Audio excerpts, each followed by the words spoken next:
ఓం శాంతి. మనం ఎన్నో మొన్న కుల సంఘాల కోసం చెప్పాం. అంటే సంఘం ఎక్కడి నుంచి పుట్టుకొచ్చింది కూడా మొన్న దీంట్లో చెప్పామట. అయితే సంఘంలోని ప్రతి దీంట్లోని కూడా సంఘం అనేటప్పుడు ఒక నాయకుడు ఉంటాడు. సంఘం అంటే ఒక నాయకుడు. ఆ నాయకుడు ఏంటంటే న్యాయ నిర్ణయాలు, తీర్పులు, వాళ్ళ సంఘాల్లోని ఏటున్నాయో పద్ధతులు, ఆ విషయాలు ఏ విధంగా నడిపించాలో, మన సంఘంలో ఉన్న వాళ్ళు ఏ రకంగా నడవాలని అన్నీ చెప్తారు. అయితే ఈ సంఘాలన్నింటికి కూడా మూలం ఎక్కడి నుంచి ఈ సంఘం ఏర్పడింది అని మనం తెలుసుకుందాం. మొట్టమొదటి సంఘానికి నాయకుడు ఎవరు?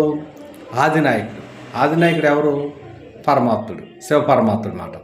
ఆయనే, అందుకే అతను ఆది నాయకుడు అంటారు, విశ్వనాయకుడు.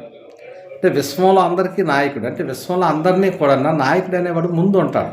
ముందుండి అందరినీ నడిపిస్తాడు మాట.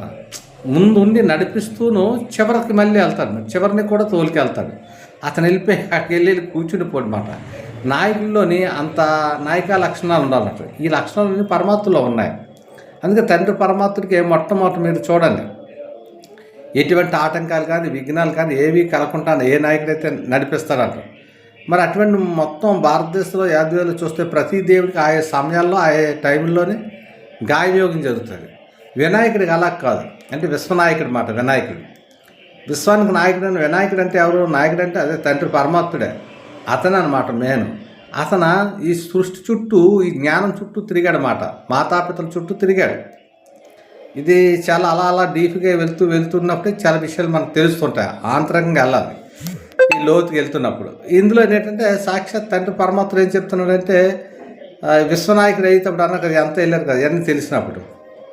అప్పుడు అందుకే మనం ఏ కార్యం చేసినా కూడా ఇతను మనం విగ్రహం పెట్టుకుంటాం. ఇప్పుడు అయ్యప్ప మాలేసిన వాళ్ళు పెడతారు, భవాని ఇతను లేని ఫోటో అంటూ ఉండదు. ప్రతి దగ్గర ఉంటారు. పెళ్ళికైనా పసుపు మొత్తం అనేది తయారు చేస్తారు.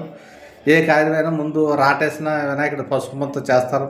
ఎందుకంటే అతను పరమాత్ముడు ఏ కార్యం చేసినా ఎవరికైనా సఫలం చెయ్యాలి, ఆయన ఆశీస్సులు ఉండాలి, ఆయన బ్లెస్సింగ్స్ ఉండాలి అని మన తండ్రి పరమాత్మను అనుకుంటామాట. అలాగే భగవంతుడు రక్షిస్తాడు చేస్తాడు అంటే కాదు, ముందు చెప్తాడు రక్షిస్తాడు. అందరినీ రక్షించాలి కదా. మరి వీళ్ళు అందరూ భగవంతుని నాశనం చేస్తారు. అతని కర్మలు రాసి తెలియపరుస్తున్నాడు. ఈ కర్మ ఎలా చేయాలి? మొట్టమొదటి నిన్ను ఆత్మ అనుకొని నన్ను స్మరిస్తూ ఉండు. మా ఆయన నీ చేత ఎన్నో వికర్మలు చేయిస్తాడు.